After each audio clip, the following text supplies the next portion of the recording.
بسم اللہ الرحمن الرحیم۔ السلام علیکم ورحمۃ اللہ وبرکاتہ۔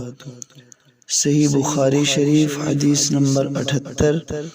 حضرت سیدنا ابن عباس رضی اللہ تعالی عنہ سے روایت ہے، وہ بیان کرتے ہیں کہ ان کی اور حضرت حر بن قیس رضی اللہ تعالی عنہ کی حضرت موسیٰ علیہ السلام کے صاحب کے متعلق بحث ہوئی۔ پھر ان کے پاس سے حضرت ابی بن کعب رضی اللہ تعالیٰ عنہ گزرے۔ حضرت ابن عباس رضی اللہ تعالیٰ عنہ نے ان کو بلایا، پھر کہا میری اور میرے اس ساتھی کی حضرت موسیٰ علیہ السلام کے اس صاحب کے متعلق بحث ہوئی ہے جس سے ملاقات کا حضرت موسیٰ علیہ السلام نے سوال کیا تھا، کیا آپ نے پیارے نبی پاک صلی اللہ علیہ وآلہ وسلم کو اس کا ذکر کرتے ہوئے سنا ہے؟ تو حضرت ابی بن کعب رضی اللہ تعالی عنہ نے فرمایا، ہاں میں نے رسول اللہ صلی اللہ علیہ وآلہ وسلم کو اس کا ذکر کرتے ہوئے سنا ہے۔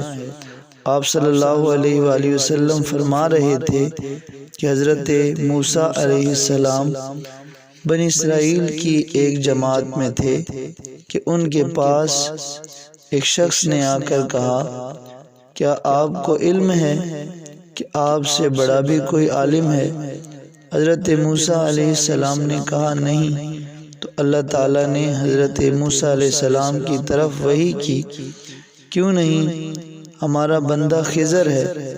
پھر حضرت موسیٰ علیہ السلام نے ان سے ملاقات کے راستے کا سوال کیا تو اللہ تعالیٰ نے مچھلی کو ان کے لیے نشانی بنا دیا، اور ان سے کہا گیا کہ جس جگہ آپ مچھلی کو گم پائیں وہیں سے لوٹ جائیں، پھر عنقریب آپ کی ان سے ملاقات ہوگی۔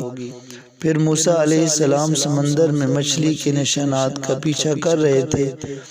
حضرت موسیٰ علیہ السلام کے شاگرد نے حضرت موسیٰ علیہ السلام سے کہا، کیا آپ نے دیکھا جب ہم پتھر سے ٹیک لگا کر آرام کر رہے تھے تو میں وہاں مچھلی کا ذکر کرنا بھول گیا تھا، اور دراصل مجھے شیطان نے اس کا ذکر کرنا بھلا دیا تھا۔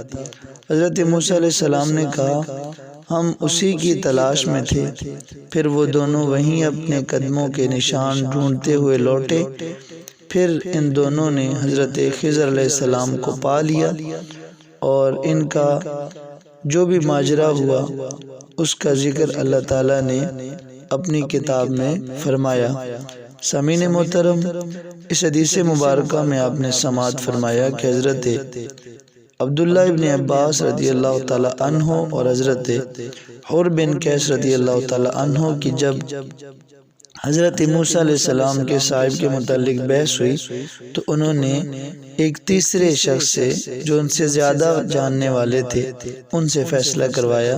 اس حدیث مبارکہ سے یہ بات بھی سمجھ آتی ہے کہ جب دو علماء میں کسی مسئلے میں اختلاف ہو جائے تو انہیں چاہیے کہ وہ کسی بڑے عالم سے رابطہ کریں تاکہ ان کا تسویہ ہو سکے، اور یوں ہی کبھی انسان کو یہ نہیں سوچنا چاہیے کہ میرا علم مکمل ہو گیا، اسے ہر وقت علم کی جستجو میں لگے رہنا چاہیے۔ اللہ تعالیٰ کی پاک بارگاہ میں دعا ہے کہ مالک ہمیں بھی مسائل شریعہ کو سمجھنے کی توفیق عطا فرمائے۔ آمین ثم آمین۔